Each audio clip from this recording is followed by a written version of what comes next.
მიხეილ ჯავახიშვილი ეშმაკის ქვა ჩვენი საუბარი 1000 რამეს გადასწვდა ქალთა თანასწორობას 1905 წლის რევოლუციის გრიგალებს მის მომდევნო რეაქციას გმირობას და სილაჩრეს დარსა და მოსავალს აზიას და ევროპას და ბოლოს ბრბოს ფსიქოლოგიაზე შეჭერდა ერთმა მოხუცმა გვიამბო ეს ამბავი თბილისის მახლობლად მოხდა მე იქაური მემამულე გახლავართ ჩემმა ქალიშვილმა სოფიომ ის იყო სასწავლებელი გაათავა და საზაფხულოდ გვეწვია სულ ერთი თვე არ გასულა რომ ახალგაზრდა ქალი სოფლის თვალად გადაიქცა საოცარი არსება იყო გულჩვილი მგრძნობიარე და აღფრთოვანებული თუ ვისმე სურდა ენახა ამ ქვეყნად ჩამოსული ტანსხმული სიკეთე და სათნოება ჩემ სახლში უნდა მოსულიყო ჩემი ოჯახი დილიდან საღამომდე სტუმრებით იყო სავსე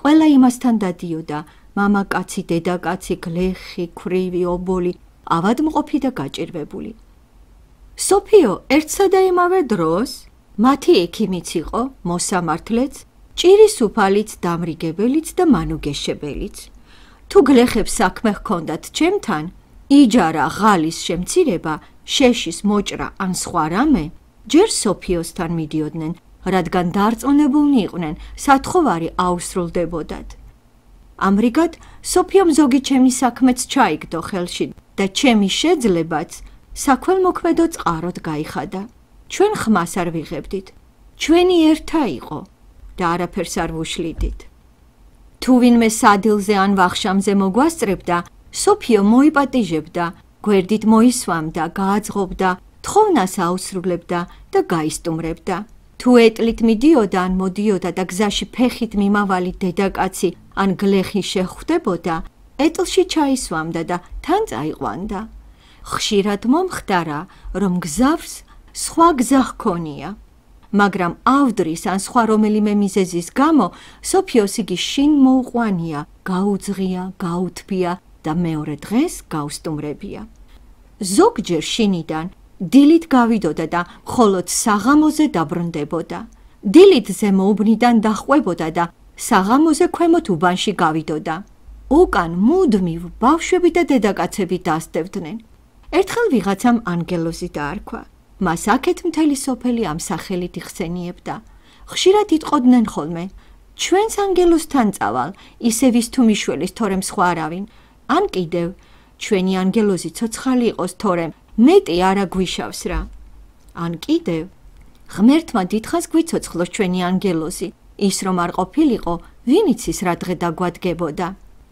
სოფიო რომ სოფელში გავიდოდა ეს ამბავი მაშინვე მოედებოდა მთელ სოფელს ერთი ვინმე იტყოდა ანგელოზი დადის სოფელშიო და ეს სამი სიტყვა ზემოუბნიდან ქვემო უბნამდე ჩაივლიდა ანგელოზი მოდის ანგელოზი ეუბნებოდნენ ერთმანეთს დედაკაცები და კარმიდამოს ასუფთავებდნენ იქაურობას ალაგებდნენ რადგან ყველა მოელოდა იმის მოსვლას სალამს ნუგეშს რჩევას და დახმარებას ტოლამხანაგები დასცინოდნენ ზურგს უკან ჰკიცხავდნენ პირში კი ზოგჯერ ღიმილით ეტყოდნენ რა არის სოფიო რომ ტყაპუჭა ბიჭბუჭებს და გოგოებს გვერდით მოისვამ ხოლმე კეთილი საქმე ჩვენც გვიყვარს მაგრამ და საყვედურსა და დარიგებას მიაყრიდნენ სოფიო კი მორცხვად იღიმებოდა პასუხს არ აძლევდა და ცდილობდა რომ მისი სიკეთე არავის არ გაეგო და არავის არ დაენახა ერთხელ სოფელში რაღაცა სახადი გაჩნდა და ერთ კვირაში მთელ სოფელს მოედო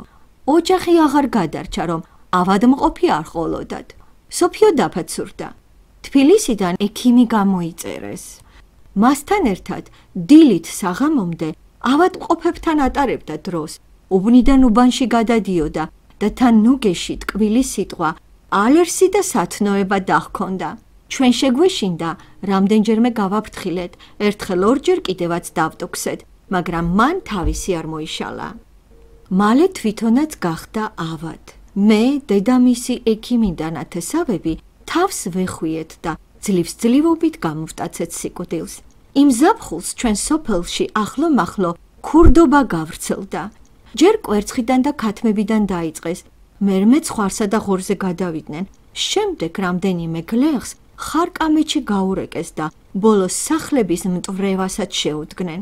დღე არ გავიდოდა, რომ სოფელში არ ეთქვათ. წუხელ ნასყიდაანთ მიხას გლის ლეკვმა სარები გაურეკა. ან გუშინ გოდოლაანთ მეცხვარეს თათრები დაეცნენ და 20 ცხვარი მოსტაცეს. ამბობენ მგლის ლეკვიც იქ იყო. ან კიდევ დღეს დილით რიჟრაჟზე კაიშაურის ქვრივს სახლი გაუტეხეს და რაც რამე ებადა სულ წაიღეს. ესეც მგლის ლეკვის საქმე უნდა იყოს. გლეხები ხშირად შემომჩიოდნენ ხოლმე. აგვიკლეს ამ ჰარამზადებმა შენიჭირიმე აგვიკლეს. არაფერი აღარ შეგვარჩინეს. არც ქათამი, არც ცხენი და არც ხარი. სულ აგვანიავეს. ღმერთმანი აღარ ვიცით რა ვქნათ. ვიცით ვინც არიან, დაბალი ხმით დაუმატებდა მეორე. ბარემ ვიცით, მაგრამ რა ვქნათ? რომ ვერსად მოვასწარით და ხელი ვერ ვტაცეთ. რაღა და სამალავია შენიჭირიმე. ქვეყანა მიცის, მაგრამ ხმას არავინ არ იღებს, ეშინიათ, რადგან მგლის ლეკვი თავზე ხელაღებული ბიჭია და თავის დაჭერას არავის არ შეარჩენს. მგლის ლეკვი ჩემს მეზობელს დათას ერქვა. ამხანაგად თავის ბიძაშვილი სოლო ჰყავდა. ორივენი ახალგაზრდა ბიჭები იყვნენ. დათა ერთი თავზე ხელაღებული, აბეზარი, შარიანი ქვეშ-ქვეშა და ბოროტი ადამიანი იყო. მგლის ლეკვი იმიტომ დაარქვეს, რომ გარეგნობით და ხასიათითაც მართლა მგელს ჰგავდა. მის პირსახეზე ღიმილი ან სიცილი არავის არ ენახა. მუდამ თავჩაქინდრული დადიოდა და შუბლ ქვეიდან ბოროტად აცეცებდა შავ თვალებს. სოლო გულკეთილი ყმაწვილი იყო, მაგრამ უხასიათობის გამო დათამ დაიმორჩილა და ერთგულ ხელქვეითად გაიხადა. ორივენი ჩემს თვალწინ წამოიზარდნენ. არც მუშაობდნენ, არც ახნავდნენ, არცას თესავდნენ, მაგრამ ახლო-მახლო მათზე უკეთესად ბევრი აზნაურიც ვერაცხოვრობდა. წელზე ვერცხლის ქამრები ერტყათ. ფეხთ ხან დაკეტილ ჩექმებს იცვამდნენ, ხან თათრულ ტოლაღებს. თავზე ხან ბუხრის ქუდები ეხურათ, ხან ქალაქული კარტუზი. ჩოხებსა და ძვირფას აბრეშუმის ახალუხებს ხომ თვეში ერთხელ იცვლიდნენ. თუ სოფელში იყვნენ, დილიდან საღამომდე დუქნებში ეყარნენ და ქეიფობდნენ. ზოგჯერ ქალაქიდან არღანი და ქალები მოჰყავდათ. სამხანაგოდ თათრებს გარდა არავის არ ეკარებდნენ, მათთან კი დიდი მოყრობა და ხშირი მისვლა-მოსვლა ჰქონდათ. სოფელი გაბრაზდა და გაშმაგდა. ბევრჯერ უთვალთვალეს, ბევრჯერ ჩაუსაფრდნენ, მაგრამ ვერაფერიც ვერ გააწყეს. მგელი კარგად იყო დაგეშილი და ფრთხილად ნადირობდა. ერთხელ ბაკიდან მეც 2 ხარი და 1 ძროხა გამირეკეს. მთელი სოფელი ფეხზე დადგა. ქურდებს კვალდაკვალ მიხვნენ და იმავე დღეს 10 ვერსის მანძილზე ტყეში დაბმულ საქონელს წააწყდნენ. დათას და სოლოს იქვე მახლობლად ეძინათ. ორივენი შეჰბოჭეს და ციხეში ჩასვეს, მაგრამ 1 თვის შემდეგ ისევ გამოუშვეს, რადგან ქურდობა ვერ დაუმტკიცეს. ორივენი დაბრუნდნენ და სოფელს უარესი დღე დააყენეს. იმ გლეხებს კი, ვინც ყველაზე ბეჯითად ცდილობდნენ მათი დაჭერის დროს, არაფერი აღარ შეარჩინეს. მათი ოჯახი წყალს მისცეს და ერთს თავიც კი გაუტეხეს. 2 კვირის შემდეგ ხელმეორედ დაიჭირეს. სასამართლომ ხელმეორედ გაამართლა. სოფელმა თქვა: ისევ ჩვენ თუ მოვიშორებთ თავიდან, თორემ თავრობას მაგათი მხარე უჭირავსო. მოილაპარაკეს და მზვერავი მიუჩინეს. ერთხელ დილა ადრიანად სოფელში რაღაც ხმაური ატყდა. მამაკაცები ქვემო უბნისკენ მირბოდნენ. დედაკაცები წიოდნენ, ბავშვები ტიროდნენ. მალე ეს წივილკივილი, მოთქმა და გლოვის ზარი თელ სოფელს მოედო. ბიჭი გავგზავნე, ამბავი მომიტანა. ქვემო უბანში, სოფლის განაპირას, ერთი მარტოხელა ქვრივი იდგა. სოფელში ხმა დადიოდა ამ დედაკაცს კედელში ფული და ვერცხლეულობა აქვს შენახულიო. ეს ამბავი რასაკვირველია, დათასა და სოლოსაც ჰქონდათ გაგონილი. იმ ღამეს თურმე ორივენი ეწვივნენ ქვრივს, ძალით შეამტვრიეს კარები და ხანჯლებით დაადგნენ. ქვრივმა ჯერ უარი უთხრა, მერმე კი როცა ძალა დაატანეს, კუთხეში შამფურით ამოჩიჩქნა მიწა. ერთი პატარა კოლოფი ამოიღო და მისცა. სულ ორშაურიანები და აბაზიანები იყო. იქვე დათვალეს. 18 მანეთი და 3 აბაზი გამოვიდა. წასვლა დააპირეს. თავპირი ყაბალახებით ჰქონდათ ახვეული, მაგრამ ქვრივმა მაინც იცნო და თავის და საუბედუროდ მიაძახა. დამაცადეთ, ქვე ჰარამზადებო, დამაცადეთ. განა ვერ გიცანით, დამაცა შემ გლის ლეკვო შენა. ორივენი შეჩერდნენ და წაიჩურჩულეს. მერე გამობრუნდნენ, უბედური დედაკაცი ხანჯლებით აღკუწეს და გაიქცნენ. ხალხმა ალღო აიღო და ორივე მკვლელს კარზე მიადგა. დათა ძარში დამალულიყო, სოლო ქვევრიდან ამოიყვანეს. სოლო მაშინვე გამოტყდა. დათა კი ცივუარზე იდგა და ჩვეულებრივ თვალებს აბრიალებდა. სოფიომაც გაიგო ეს ამბავი. ნავადმყოფარი იყო. 2 დღის წინათ წამოდგა და ძლივს დადიოდა. ცოტა ხნის შემდეგ მგლის ლეკვის მოხუცი დედა წივილკივილით მოვარდა ჩვენსას. სოფიოს ფეხებში ჩაოვარდა და ატირდა. გენაცვალე ქალბატონო მიშველე, უშველეთ იმ პირშავს იმას. სოფიოც დაფაცურდა. ეხლავე მივდივარ, ნუ გეშინიან. არა უშავს რა მე ვუშველი, ბუტბუტებდა და ტანის ამოსიცვამდა. ვიცოდი რომ ისი გასვლა სახიფათო იყო, მაგრამ ისიც ვიცოდი რომ სიტყვით ვერაფერს გავხდებოდი. ამიტომ არ დაუშალე და მეც თან გავყევი. მოხუცი დედაკაცი წინ მიგვიძღოდა და ხმამაღლა მოსთქვამდა. მე და სოფიო ხელი-ხელ გაყრილნი მივსდევდით.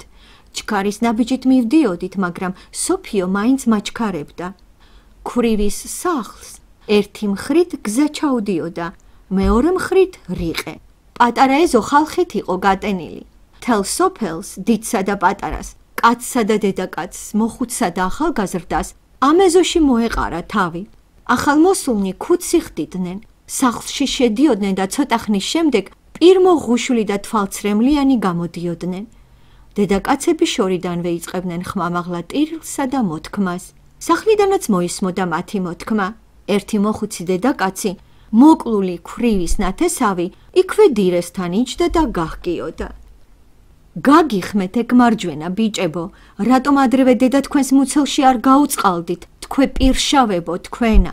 მამაკაცები აქა-იქ შეჯგუფებულიყვნენ და ხმამაღლა ლაპარაკობდნენ, წამდაუწუმ ისმოდა. მე ტიმოთმენ აღარ შეგვიძლიან, თავრობას რომ გადავცეთ, ისევ გამოუშვებენ. ხო და რა, გამოუშვებენ, მარა? აი ხალხნო, ეხლავე გეუბნებით, ცხარობდა ის გლეხი, რომელსაც დათას მიერ თავი ჰქონდა გატეხილი. ეხლავე გეუბნებით, აი აქვე ღორებივით დავკლავ ორივეს ამ ხანჯლითა და მერმე რაც მომივა, ისევ ისასჯობიან რომ ციმბირში გამგზავნონ, თორემ სულ ერთია მაგ მგლებს ვერ გადავურჩები. მოჰყავთ, წამოიძახა ერთმა. მოჰყავთ, გაისმაქეთ იქიდან და ყველა გზას მიაჩერდა. დათას დედა არ გვშორდებოდა. სოფიო წამდაუწუმ ამშვიდებდა მას. შენო გეშინიან, არ ხინადიყავი, ნუ შეგეშინდება. კეტებითა და ხანჯლებით შეიარაღებულმა 10-ოდე ახალგაზრდამ 2 შებოჭვილი კაცი შემოიყვანა ეზოში. ორივეს ხელები უკან ჰქონდათ გაკრული. ხალხი მიესია. აქეთ იქით დრტვინვა და მუქარა გაისმა. ჰაი, თქვე არა მზადებო, მგლის ლეკვებო, პირშავებო, ყაჩაღებო. ერთი 60 წლის ბებერი დათას წინა ეტუზა და თვალცრემლიანმა მთრთოლვარე ხმით უთხრა. შეგირცხვესე გულვაში, ფუხ, შენს ვაშკაცობას და შენს მარჯვენას და ორივეს პირსახეში მიაფურთხა. ხალხი შეინძრა. ყველანი მკვლელებისაკენ იწევდნენ. რიგრიგად აფურთხებდნენ პირსახეში და იმეორებდნენ. ფუხ შენს ვაშკაცობას, ფუხ შენს მარჯვენას. ერთი დედაკაცი დათას პირსახეში ეცა და თვალების კაწვრა დაუწყო. ხალხში დრტვინვამ იმატა. ჰაერში ჯოხი, სახრე და კეტი აირია, ყველა წინ მიიწევდა. ვიღაცამ დაიძახა.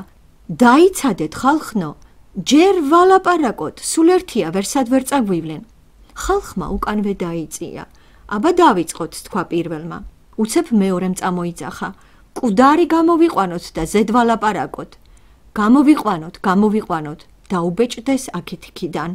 რამდენიმე კაცი შინ შევიდა, ორივე მკვლელი განზე გააყენეს და უკან რამდენიმე შეიარაღებული ახალგაზრდა მიუყენეს. სოლოს ნაცრისფერი ედო და თვალზე ცრემლი უბრწყინავდა.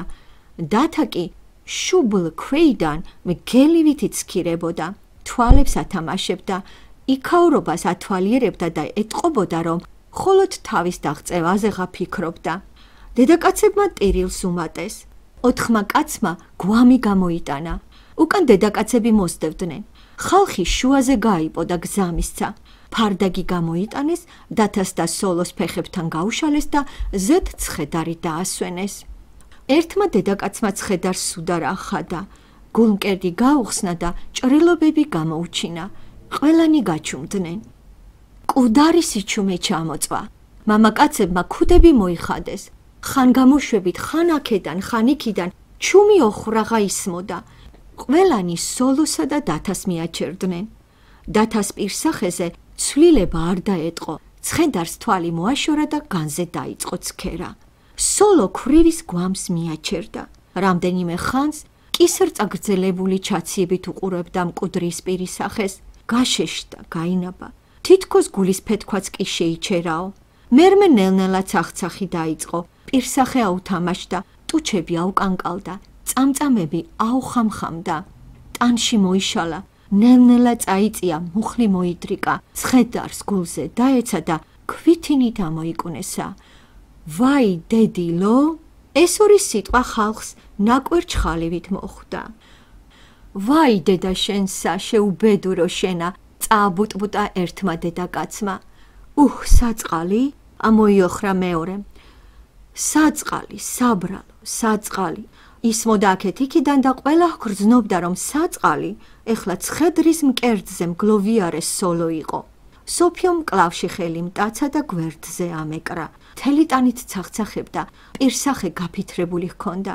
ქვედა ტუჩი უთამაშებდა, აჩქარებით სუნთქავდა და ხანგამოშვებით პირში მომდგარ ნერწყვს ხლაპავდა. დათას დედა ისევ წუწუნებდა და ჩურჩული დამუდარებდა სოფიოს. შენი ჭირიმე, ქალბატონო, შენი ჭირიმე, შენ გენაცვალე, გენაცვალე. სოფიო პასუხს არ აძლევდა და წეღანდელივით აღარ ამშვიდებდა. სოფიო წავიდეთ, უთხარი მე. არა, დაიცა. თრთოლვარე ხმით მიპასუხა და ისევ სოლოს და ცხედარს ჩაცქეროდა. სოლო კი ქვრივის გულზე გულამოსკვნით ტიროდა, ისევ თრთოდა და ნაწყვეტ-ნაწყვეტ იმეორებდა. ვაიმე, დედილო, დედილო ჯან, დედილო. გაუხსენით ხელებით ქვეურჯულოებო დაიძახა ვიღაცამ. ხუთნი მისვიდნენ და ფაცი-ფუცით გაუხსნეს ხელები. ააყენეთ, დაიძახა მეორემ. ისევ ხუთნი მისვიდნენ და ზეზე წამოაყენეს. მეორედ აღარ გაჰბედო, ტკბილი ხმით უთხრა ერთმა მოხუცმა. თორემ ხომ იცი?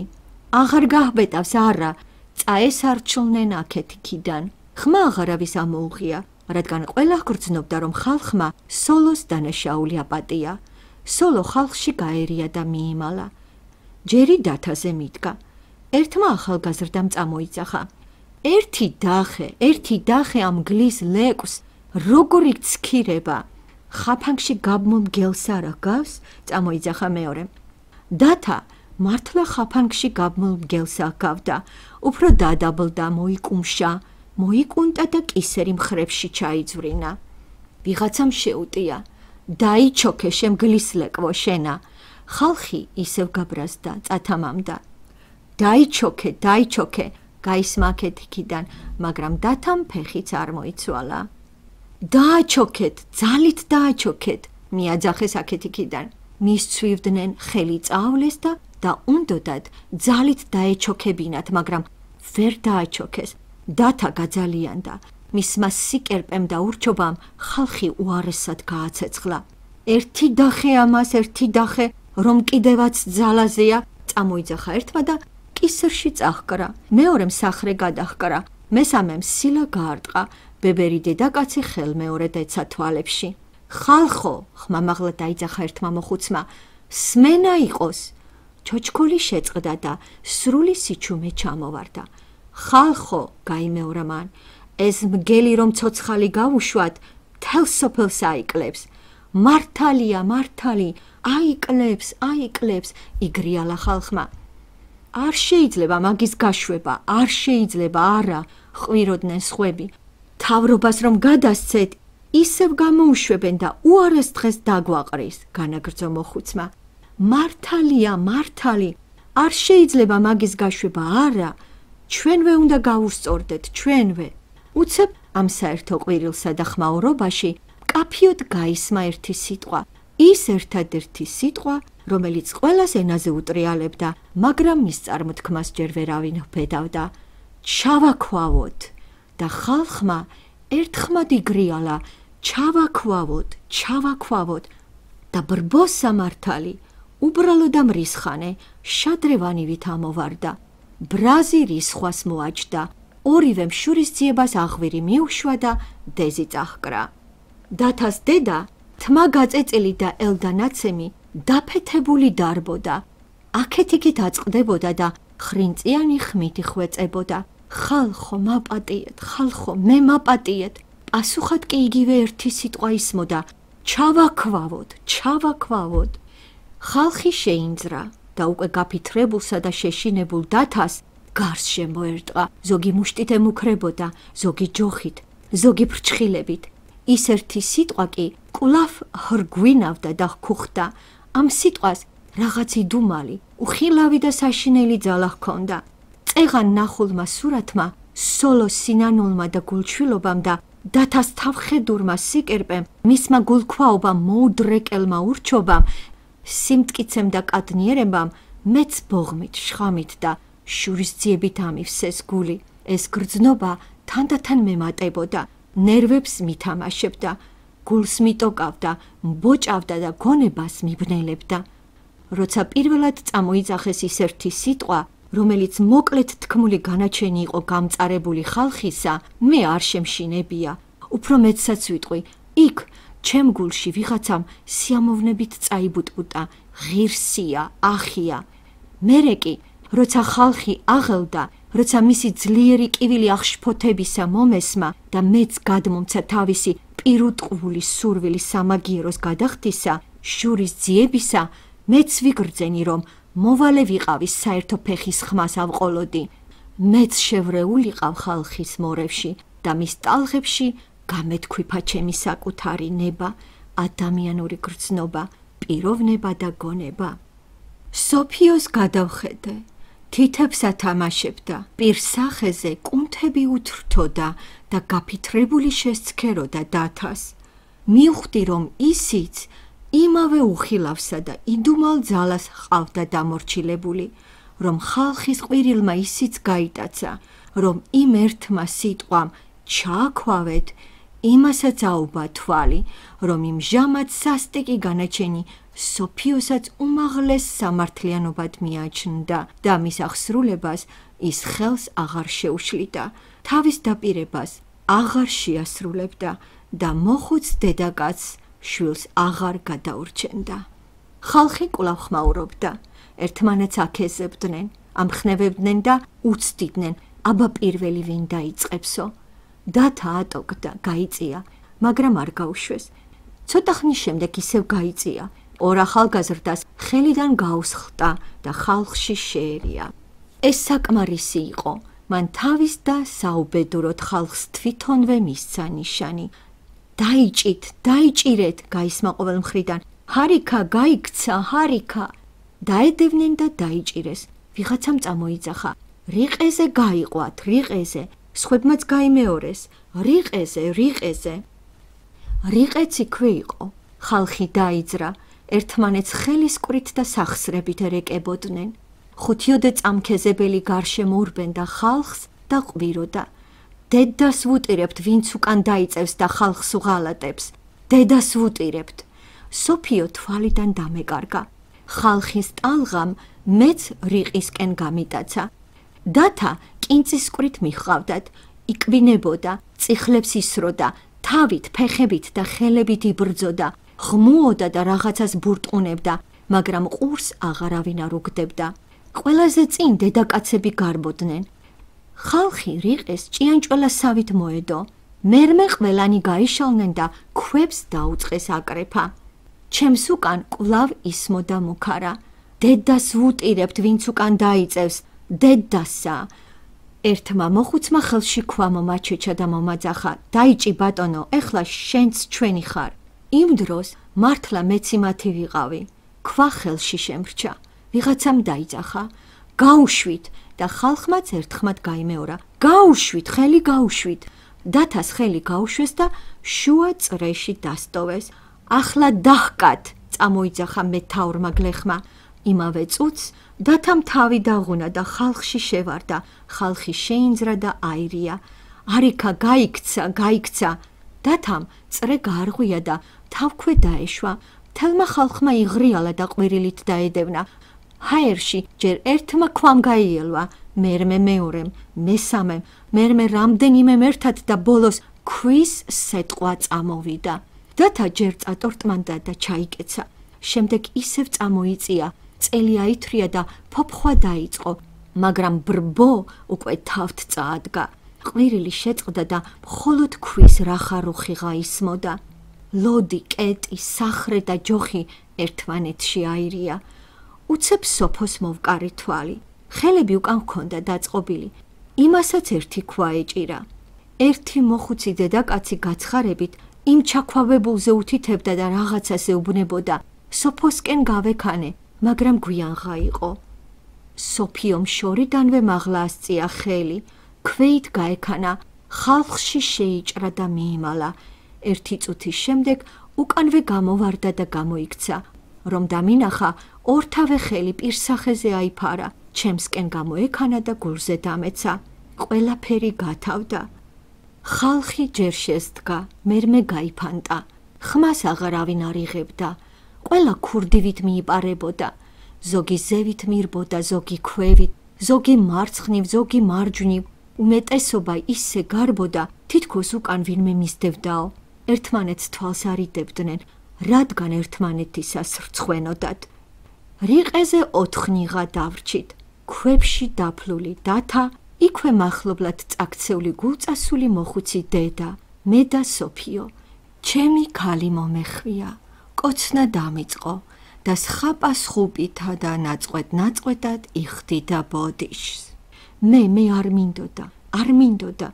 ის დედაკაცი, იმ დედაკაცმა შემაცდინა. მეტი ვეღარაფერის თქვა.